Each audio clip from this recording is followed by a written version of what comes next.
Hi, my name is Adina. I'm 13 years old.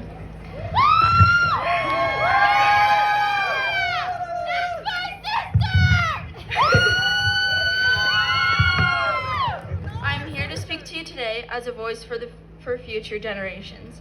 I have three main concerns. These are not new concerns. These are not concerns no one talks about, but they remain concerns because I haven't seen any change. My first concern is gun control. Sometimes it seems like school dress codes are more regulated than our gun laws. Kids and even teachers do not feel safe in schools anymore. After all the drills we go through, can we really ever be prepared for something as horrific as that? When I was in elementary school, the number one question about lockdowns and fire drills was what if both happened at the same time? And our teachers would respond by saying, no what if questions.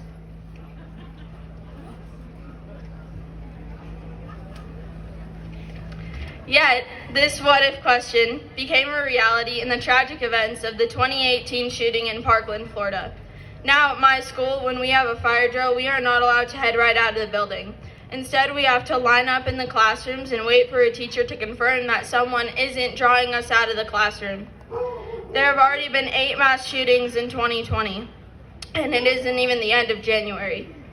Our government needs to realize that American citizen lives come before gun profits. In 2019 alone, there were 435 mass shootings, 517 people killed, and $51 billion earned into the U.S. firearm industry. We all know that no amount of money was worth any of those people's lives.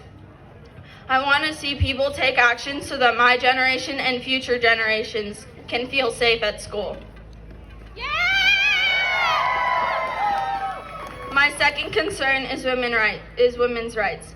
In Alabama, the doctors who perform an abortion face up to 99 years in prison, which is the same as murderers and rapists. The Supreme Court's landmark 1973 decision in Roe v. Wade affirmed abortion as a constitutional right. Our society discriminates against girls who get pregnant and have a baby at a young age, but our society also discriminates against women who get an abortion. We should be the ones in control of our bodies, and we should be the ones that get to choose when we are ready to have a child and with whom. In 2017 in Arkansas, a new law was passed that gave rapists the right to sue their victims for getting an abortion. Not only this, but in some states, rapists have been able to sometimes sue their victims for custody of the children they conceived during an assault. This concept is absurd, as the rapist should have no legal power over the person they violated. My third and final concern is climate change. Scientists have warned us that we only have 11 years to prevent irreversible damage from climate change. The Earth's atmosphere has increased 1.7 degrees Fahrenheit since 1880. This number may not seem like much, but the heat from human emissions is roughly equal to 400,000 bombs exploding across the globe daily. If this continues, scientists predict that storms will grow more intense with longer drought periods in between.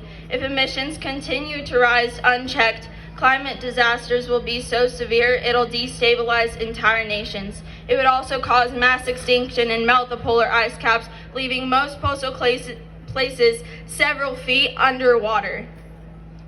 Parts of our government have been denying the science behind climate change due to funding they receive from the oil and coal industry, because their only priority is making money, even above saving the planet for future generations.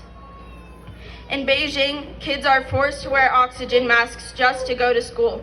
Our beautiful Colorado mountains are even being severely threatened by the emissions. And we too will have trouble breathing what right now is fresh mountain air.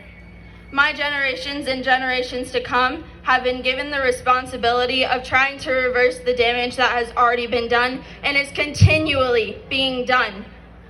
I feel that we have been betrayed. You are putting our lives and futures at risk and putting us, your children and grandchildren, in a very dangerous situation. Under this administration, environmental laws have been revoked. This means companies can do whatever they want to make a profit. Trees are cut down at a rate of 40 football fields per minute, which is 50% of trees gone in the last 100 years. Less trees means less clean air. In Australia, 24 million acres have been burned. With that, we have lost 28 human lives, and it's estimated that we have lost 480 million animals. This fire has been burning rapidly through Australia for 5 months. There are simple steps we can take to improve our environment. Richard Williams said, "It is up to us to take care of this planet. We must globally warm our hearts and change the climate of our souls, and realize that we are not apart from nature, we are a part of nature. And to betray nature is to betray us, and to save nature is to save us. Because whatever you're fighting for, racism, poverty, feminism, gay rights, or any type of equality, it won't matter in the least. Because if we don't work together to save the planet, we will be equally extinct." If you would like to take action today, you can contact your senator and tell them to repeal the law that keeps Colorado towns from banning single-use plastics. Let's see some change. Thank you.